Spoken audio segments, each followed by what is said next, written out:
వరంగల్ జిల్లా పరిధిలోని fertiliser తరలింపులో lorry యజమానులు తీవ్ర ఇబ్బందులు పడుతున్నారని, లారీ యూనియన్లో ఉండి డీసీఎం నడుపుతూ డీసీఎం సభ్యత్వం తీసుకుని శ్రీకాంత్ అనే యజమాని వాహనాలను ఉమ్మడి వరంగల్ జిల్లా మినీ వ్యాన్ అసోసియేషన్ సభ్యులు నేడు రోడ్డుపై అడ్డుకున్నారు.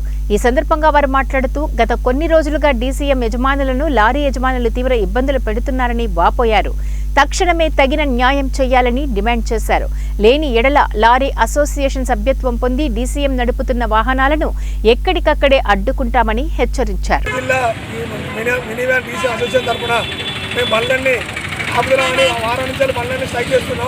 మా దాంట్లో కొంతమంది ఈ లారీ అనే శ్రీకాంత్ అనే అతను డీసీఎం కొనుక్కొని మమ్మల్ని ఈయనని సహకరించకుండా, మాకు డిఓలు ఇవ్వకుండా, మాకు చిచ్చు పెట్టుకుంటూ, మా ఓనర్లు మాకు లొల్లి పెట్టుకుంటూ, ఆయన బండి లోడ్ చేసుకొని బండి పోకుండా మీ ఆపడం వల్ల ఆయన వీడియోలు తీసుకుంటూ వాళ్ళ గుండగాల మమ్మల్ని బెదిరించుకుంటూ చూసుకున్నామంటూ మమ్మల్ని కొట్టడము, అందరు తిట్టడము, మమ్మల్ని డ్రైవర్ చేయడం. దానివల్ల మేము ఇలా బండ్లు ఆపడం జరుగుతుంటే అలా లోడ్ చేసుకొని మా తరఫున ఒక 4 బండ్లు లోపడి ఉన్నాయి.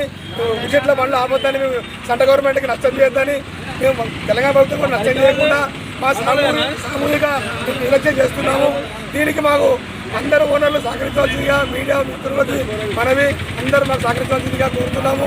దయచేసి మమ్మల్ని ఈ కత్తిరించాలి బయటికి పడతారు. ప్రధాన డిమాండ్ ఏంటి? మాకు యూనియన్ ఉందండి. మా యూనియన్ లేకుండా చేసుకుంటూ మా దగ్గర మా పుల్ల పెట్టుకుని శ్రీకాంత్ అనే వ్యక్తి